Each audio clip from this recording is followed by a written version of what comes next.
Hello, मेरे प्यारे बच्चों. I am Shreya, and today I have taken the short topic equilibrium.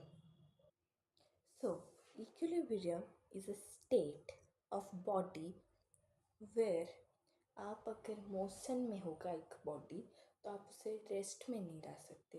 अगर rest में होगा तो आप उसे मोशन में नहीं ला सकते. Means the body will continue tends to continue its state of rest और इट्स स्टेट ऑफ मोशन. वो जो भी कर रहा है वो उसे कंटिन्यू करेगा. ठीक है. So this is how we get two types of equilibrium. आपको मैंने कहा एक मोशन करेगा तो दूसरा क्या होगा, रेस्ट में होगा. तो these are the two types of equilibrium. One is static equilibrium and the other one is dynamic equilibrium. Now आप लोगों को इसका मैं एक एग्जांपल देती हूँ that what is static and what is dynamic. Alright, so ये देखो, हम पहले स्टैटिक को लेंगे. When a body remains in the state of rest under the influence of several forces, then the body is said to be in static equilibrium. तो मैंने अभी क्या बताया, if a body is in the state of rest, एक हम block लेंगे, एक table top लो, ठीक है. इसके ऊपर आपने एक हेवी 18 kg का मास रखा है. इतने kg का, 18 kg का. ओके. तो इससे आप क्या अच्छे से मूव कर पाओगे? सोच लो कि नहीं कर सकते. आप इधर से फोर्स दोगे, उधर से फोर्स दोगे, किधर से भी दो, आप इसे मूव नहीं कर पाओगे. तो इसे हम बोलेंगे that it is in static equilibrium. अभी आप सोच रहे होगे, आपको एक मैं क्वेश्चन पूछती हूँ कि ये यहाँ पर इतना बैलेंस्ड रहता कैसा है. यू नो दैट ऊपर नॉर्मल फोर्स एक्ट करता है, तो नीचे क्या एक्ट करेगा मेरे बच्चों? क्या लगता है क्या एक्ट करेगा? मेरे बच्चों को तो पता है नीचे क्या एक्ट करता है, ग्रेविटी होता है. और ये अगर मास m है तो ये g होगा. तो नॉर्मल फोर्स को कौन बैलेंस करता है? The weight mg. अभी ये समझ में आ गया ये वाला थ्योरी भी. ओके.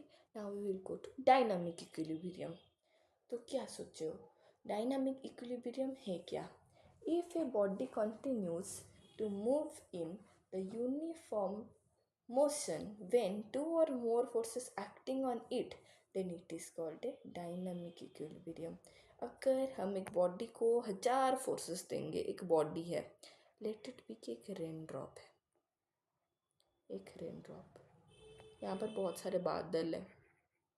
अभी जो नीचे आ रहा है जो रेन ड्रॉप, इसके ऊपर तो मल्टीपल फोर्सेस एक्ट कर रहे हैं. And how is it falling? It is falling vertically downward. How is it falling? Vertically downward. So here number of forces act like buoyant force, viscous force. देखो ये दोनों forces act कर रहे हैं, फिर भी ये अच्छे से नीचे आ रहा है या फिर नहीं? यहाँ पर इसे बैलेंस कौन कर रहा है? The weight of the drop. अगर ये mg है तो ये बैलेंस हो रहा है कैसे? ऊपर के forces, buoyant force plus the viscous force. Okay मेरे बच्चों, तो this is how we know कि एक डायनामिक इक्विलिब्रियम और स्टैटिक इक्विलिब्रियम वर्क करता है. अभी समझ में आ गया मेरे बच्चों कि इक्विलिब्रियम है क्या और इक्विलिब्रियम के टू टाइप्स. ये आपको अच्छे समझ आ गया. ओके, मैं आपको एक और बात बताना चाह रही हूँ. मैंने ये पहले वीडियो में भी बताया था कि आप नोट्स की चिंता मत करना, मैं आपको नोट्स उसके अगले दिन पोस्ट करती रहूँगी we along with many questions. You can comment those answers. अगर कोई डाउट होगा तो मुझे पूछ लेना. I will try to explain you. Okay. So next कौन से टॉपिक पर आपको शॉर्ट वीडियो देखना है आप मुझे बता देना. ठीक है. टिल देन बाय मेरे बच्चों.